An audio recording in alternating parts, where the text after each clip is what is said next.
Manuskrip kita banyak.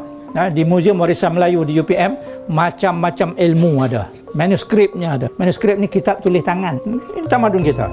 Senjata dan bela diri, persenjataan kita. Alat-alat dalam rumah, gobek api. Gobek api ramai orang tak tahu. Bila kita ada meriam tu kena cucuh dengan api. Kalau abad 15 lagi dah ada meriam, kita cucuh dengan apa? Kalau tak boleh nak buat api. Jadi makna kita sudah ada satu sistem yang kita sebut gobek api. Dan orang Melayu sudah ada gobek api ini 175 tahun sebelum orang putih boleh mencipta macis. 200 tahun sebelum lighter.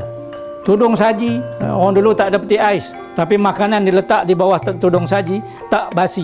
Pasal apa tak basi? Ketinggian dan juga kelebaran tudung saji itu memerangkap udara yang boleh mengekalkan keadaan makanan. Dengan syarat dibuat daripada daun pandan, nipah. Dan kita tak kaji pun benda-benda ni. Penapis air, abad ke-18 lagi kita dah ada filter. Dibuat daripada batu poros, batu kapur. Tuang air pagi esok tengok dia menitik, tak. Ambil minum. Macam dalam labu sayung kan. Mineral pun dapat, sejuk pun dapat. Tekstil dan busana. Pernah dengar kain cindai?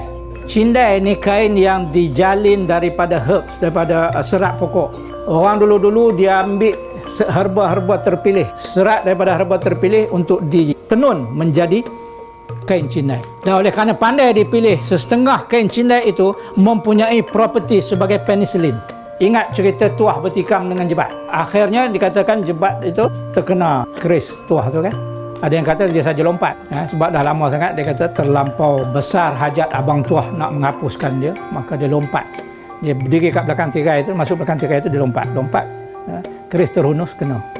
Keris ni dia tak payah masuk banyak 2-3 inci pun sudah cukup. Sebab bisa keris. Tahu bisa keris tak? Keris ni kalau kita tikam, tak ada orang tikam sampai masuk habis semua. Kena sikit. Kalau kena hari ni katakan pukul 12, besok pukul 12, kalau tak boleh dihentikan pendarahan itu, orang mati kerana pendarahan dia. Dia tak mau berhenti darah. Jadi apa yang dibuat oleh jebat ni? Dia ambil kain cindai yang ada di dalam istana tu, sebab kan mereka bertikam itu di dalam istana. Dia ambil kain cindai itu diikat. Properties penicillin pada kain cindai itu yang menyebabkan darah dia beku dan dia boleh survive 3 hari. Itu sebab yang dikatakan dalam Sularatus Salatin dan juga dalam hikayat Hang Tuah, jebat turun daripada istana, dia menuju ke Pekan, ke pelabuhan Melaka, ke Pekan. Siapa yang mengejek dia ditikam. Dia mengamuk 3 hari 3 malam. Ini tekstil kita, busana kita. Orang Melayu lah satu-satunya bangsa di dunia ini yang ada samping. Dalam majlis kita pakai samping yang dibuat daripada songket cantik. Tapi kalau orang dulu kalau bukan majlis, kadang-kadang kain plekat itu dijadikan samping. Plekat yang dijadikan samping itu sebenarnya 1000 guna. Boleh digunakan untuk solat, lepas itu boleh dipakai buat mandi. Akhir sekali boleh jadi senjata. Sebab tu kalau kita masuk silat gayung ke apakah, biasanya yang senjata peringkat tinggi, senjata akhir itu ialah kain.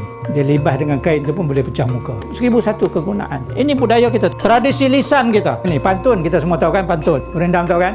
Syair kita tahu, nazam, tromba ni lagu, dilagukan nasihat-nasihat pada anak semasa nak mendodoikan anak. Kemudian seni persembahan kita, muzik kita, tarian-tarian kita, nyanyian kita. Orang Melayu menari tak sentuh laki perempuan, dia tak pegang. Kalau dia nak kena pegang pun dia akan guna selendang. Kalau pegang, itu makna bukan Melayu dah. Itu ada masuk unsur lain. Permainan, congkak, gasin, tui. Tui ni kena ada strategi. Sokan, sepak raga umpamanya sebelum dinamakan takraw. Orang dulu main sepak raga bulat. Pertanian dan peternakan, nelayan. Di Brunei ada satu kawasan nelayan itu. Nelayan dia guna sonic. Perahu dia tu bila dia pergi ke laut, saya tak ingat dia panggil apa. Kayu yang dia bubuh di tepi tu, kayu tu bila dia kena ombak, dia akan mengeluarkan satu jenis bunyi. Dan bunyi ini memanggil ikan. Ikan naik lompat masuk dalam perahu dia. Ini ilmu orang Melayu. Dia hanya perlu mendayung perahu itu, dan apabila kayu itu kena pada ombak, dia mengeluarkan satu jenis bunyi. Bunyi itu seolah-olah memanggil ikan. Perubatan, herba, urut. Urut orang Melayu nombor 1. Kalau orang India dengan Ayurveda, orang Cina dengan acupuncture, orang Melayu dengan urut. Bumbu urut. Tergeliat ke dia urut boleh. Stroke dia urut boleh. Patah pun boleh urut. Dalam simen pun boleh urut. Kita dah simen dah. Allah dah simen dah. Tak apa, kita tak apa. Dia urut dalam simen. Tak apa, balik. Bertangkuk dah. Kita kata, ya orang tuan. X-ray tengok, betul bertangkuk. Sebab kalau simen saja, Tak urut. Bila buka simen tu dia jadi kecil sebelah. Kadang-kadang pendek sebelah. Bila suka Allah pendek pula lah. Tapi bomoh-bomoh urut ni pandai dia boleh buat. Ini orang Melayu punya ilmu.